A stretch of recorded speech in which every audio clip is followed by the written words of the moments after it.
നാട്യപ്രധാനം നഗരം ദരിദ്രം നാട്ടിൻപുറം നന്മകളാൽ സമൃദ്ധം. നമ്മുടെ ഗ്രാമീണ ഗ്രന്ഥശാലകൾ യഥാർത്ഥത്തിൽ ഗ്രാമത്തിലെ സർവകലാശാലകളാണ്. വായിച്ചു വളരുക എന്ന ഗ്രന്ഥശാല സംഘത്തിൻ്റെ മുദ്രാവാക്യമാണ് ഈ അവസരത്തിൽ എൻ്റെ മനസ്സിൽ മുഴങ്ങുന്നത്. എന്നാൽ അതോടൊപ്പം വായിക്കാതിരുന്നാൽ മുരടിക്കും എന്നൊരു താക്കീത് കൂടി നൽകുവാൻ ഞാൻ ഈ അവസരം വിനിയോഗിച്ചു കൊള്ളട്ടെ. പുസ്തകങ്ങൾ അറിവിൻ്റെ നിറകുടങ്ങളാണ്. വിജ്ഞാന സാഗരങ്ങളെ പോലും അമ്പരപ്പിക്കുന്ന വിജ്ഞാന പാരാവാരങ്ങൾ. അവയുമായി നർമ്മസല്ലാപം നടത്തുക, അഞ്ചിത കേളികൾ ആടി വാഴുക, അതിനേക്കാൾ നിർവൃതിദായകമായ അനുഭവം മറ്റൊന്നില്ല എന്നത് അവിതർക്കിതമാണ്. ബുക്സ് ആർ കിങ്സ് ട്രഷേഴ്സ് എന്നാണ് പറഞ്ഞിരിക്കുന്നത്. Treasures filled not with gold, silver or other precious stones, but with riches much more valuable than these: knowledge, noble thoughts, high ideals. Poor indeed is the man who does not read, and empty is his life. വായന ദൈനംദിന ജീവിതത്തിൻ്റെ ഭാഗമാക്കാത്ത ഒരു വിദ്യാർത്ഥി, ഒരു വിദ്യാർത്ഥിനി കേവലം കൂപമണ്ടൂകം എന്ന പോലെ കിണറ്റിലെ തവളയെ പോലെ പുറന്തള്ളപ്പെടുകയുള്ളൂ എന്നൊരു സംശയമില്ല. ഇല്ലിനി തർക്കം, പ്രിയപ്പെട്ട ജീവിതമേ നിൻ തല്ലേറ്റ് മരിച്ചു ഞാൻ സംസ്കരിക്കുക എൻ ജഡം എന്ന് മഹാകവി O N V Kurup sir എൻ്റെ മരണം എന്ന കവിതയിലൂടെ പറയുമ്പോൾ അതിൻ്റെ അർത്ഥമെന്ത് എന്ന് മനസ്സിലാക്കാനുള്ള കഴിവ് അവൾക്കുണ്ടായിരിക്കണം. അതാണ് എമ്പതി.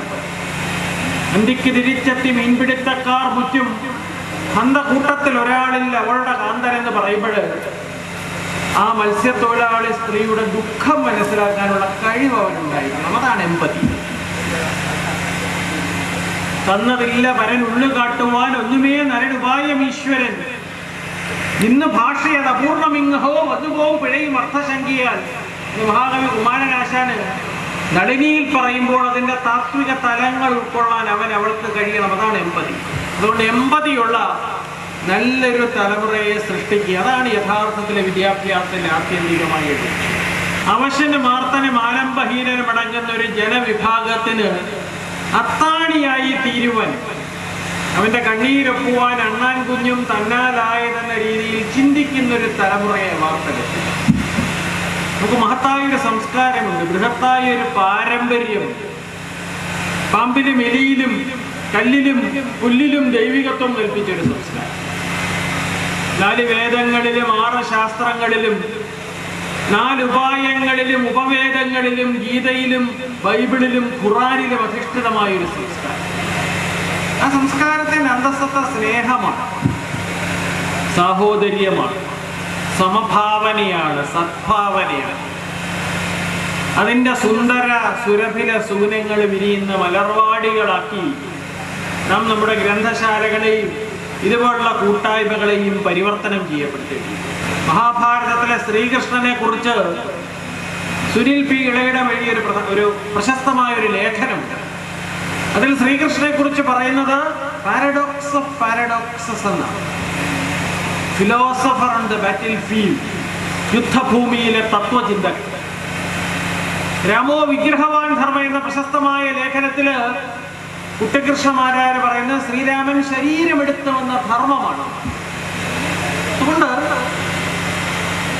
നമ്മുടെ പുരാണങ്ങളിലെയും ഇതിഹാസങ്ങളിലെയും എല്ലാ മതങ്ങളിലെയും അന്തസ്സത്തയായ സ്നേഹം പൂർണ്ണമായി ഉൾക്കൊണ്ടുകൊണ്ട് നമ്മുടെ ഗ്രാമാന്തരങ്ങളിലെ യുവാക്കളെല്ലാം തന്നെ ഊർജത്തിൻ്റെ ഉറവിടങ്ങളാണ്, ശക്തിയുടെ സ്രോതസ്സുകളാണ്, നൈർമല്യത്തിൻ്റെ നിഷ്കളങ്കതയുടെ പ്രതീകങ്ങളാണ്.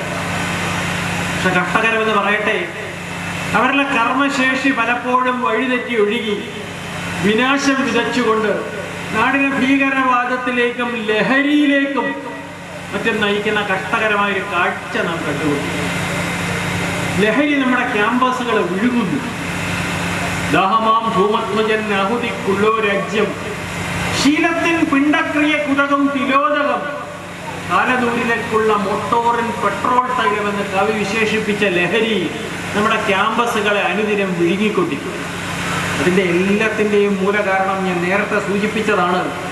പ്രവർത്തിക്കാൻ എന്തെങ്കിലും ഉണ്ടായിരിക്കുക, സ്നേഹിക്കാൻ എന്തെങ്കിലും ഉണ്ടായിരിക്കുക, ആശിക്കാൻ എന്തെങ്കിലും ഉണ്ടായിരിക്കുക. ഇത് മൂന്നുമില്ലാത്തൊരു ദുരവസ്ഥയിലൂടെ നമ്മുടെ യുവതലമുറ കടന്നു പോകുന്നു എന്ന് കൊല്ലത്തിൻ്റെ പ്രിയപ്പെട്ട കവിയായ ഇടപ്പള്ളി രാഘവൻ പിള്ള എഴുതിയിട്ട് ഏതാനും ദശകങ്ങൾ കടന്നുപോയെങ്കിലും ആ സ്ഥിതിവിശേഷം ഇന്നും തുടരും.